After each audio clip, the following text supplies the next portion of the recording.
Jumpa lagi di channel belajar. Menentukan sudut terkecil jarum jam pendek dan panjang.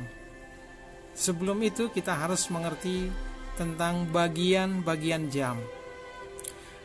Yang pertama, jam itu berbentuk lingkaran. Kemudian yang kedua, memiliki 12 angka nomor.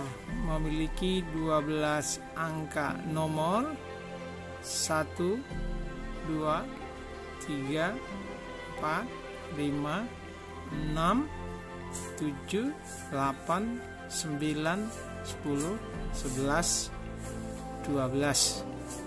Kemudian jarum pendek, penunjuk satuan dan puluhan pada jam. Kemudian jarum panjang, penunjuk satuan dan puluhan menit. Oke. Kemudian jarum paling panjang, ini sebagai penunjuk satuan dan puluhan pada detik.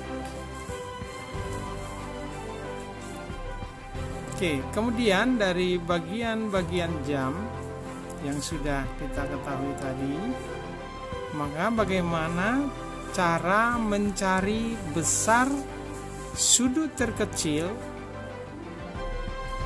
yang terbentuk oleh kedua jarum jam? Yang pertama, sudut merupakan suatu wilayah yang dibentuk oleh dua buah garis lurus yang memiliki titik pusat yang sama. Kedua buah garis tersebut dinamakan kaki-kaki sudut dan titik pusat disebut titik sudut. Yang ketiga, besar sudut dinyatakan dalam satuan sudut. Satuan sudut yang umum digunakan adalah derajat. Sebagai kata kunci, yang pertama sudut siku-siku, yang kedua sudut lancip, yang ketiga sudut tumpul, yang keempat sudut lurus, dan yang kelima adalah sudut refleks. Apa itu sudut refleks? Sudut refleks adalah sudut luar yang paling dikatakan lebih dari 180 derajat. Itulah yang disebut dengan sudut refleks. Oke, kita ulangi tadi ini ya. Posisinya ya, jarum panjang, jarum pendek ya.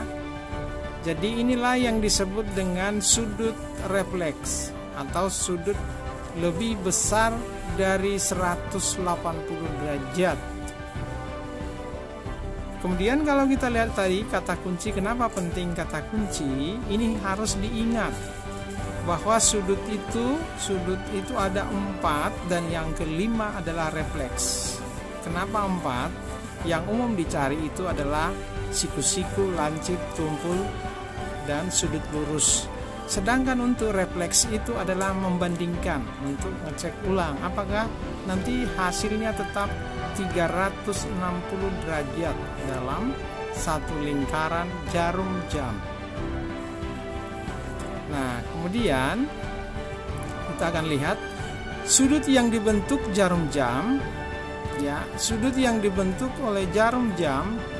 Kalau kita lihat di sini ya, dan ini memang harus diingat. Ini sebagai, boleh dikatakan ya, boleh sebagai rumus.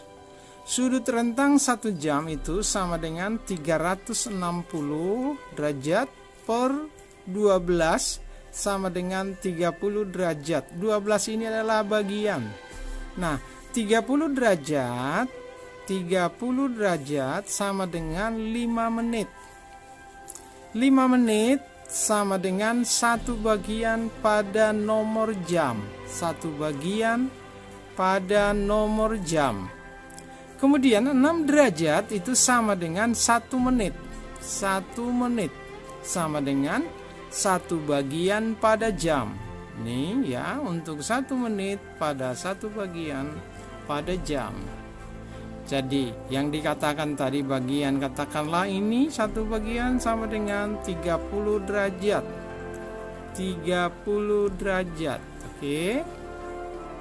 Gampang sebenarnya, nggak susah ya. Kita buat dengan satu contoh. Tentukan sudut yang dibentuk oleh jarum pendek dan jarum panjang pada pukul 15. Pukul 15. Jadi jarum panjang tepat pada angka 12. Jarum panjang tepat pada angka 12. Kemudian jarum pendek ya yang menunjukkan pada jam ada pada angka 3. Nah, jadi menghitungnya sebenarnya nggak usah susah-susah. Kalau diingat tadi ya, yang diingat tadi bahwa setiap satu bagian sama dengan 30 derajat. Setiap satu bagian sama dengan 30 derajat. Kita ingat tadi bahwa seluruh jam ini ada 12 bagian. Nah, sekarang yang harus kita mengerti tentang pertanyaan ini, hanya lihat saja untuk sampai jam 3 ada berapa bagian dia. Kita lihat. Oke. 1. Bagian kedua. Bagian ketiga. Nah, ini ada 3. Karena setiap satu bagian adalah 30 derajat, maka jawabannya pada pukul 3 berarti sudutnya terbentuk itu 3 kali 30 derajat sama dengan 90 derajat. Gampang kan? Nggak sulit. Benar-benar gampang. Asal diingat saja rumusnya tadi. Kemudian kita beri contoh kedua. Tentukan sudut yang dibentuk oleh jarum pendek dan jarum panjang pada pukul 7:30. Nah, jadi ini kedua jarum ini tidak persis seperti pertanyaan yang pertama tadi. Ini ada jarum pendeknya antara angka 7 dan angka 8. Maka kita mulai dulu mencari ya bagian yang utuh. Ini ada bagian yang utuh, disebut juga sebagai sudut utuh dari pertanyaan di atas. Nah, karena setiap satu bagian adalah 30, kita pegang dulu 30 derajat ya. Kemudian yang bagian berikutnya adalah setengah. Ingat, satu bagian adalah 30 derajat. Kalau setengah dari 30 sama dengan 15 derajat. 15 derajat. Maka jawaban untuk jarum pendek dan jarum panjang pada pukul 7:30 jawabannya sangat singkat. Ini satu bagian kali 30 derajat ditambah 15 derajat. Ini tambah 15 derajat sama dengan 45 derajat. Jadi jarum pendek dan jarum panjang ya membentuk sudut pada pukul 7:30 adalah 45 derajat. Oke sahabat, semoga semakin jelas untuk bagaimana cara menentukan sudut pada kedua jarum jam. Sekian dan terima kasih, semoga bermanfaat dan sampai jumpa lagi di pelajaran yang lebih menyenangkan lagi. Terima kasih.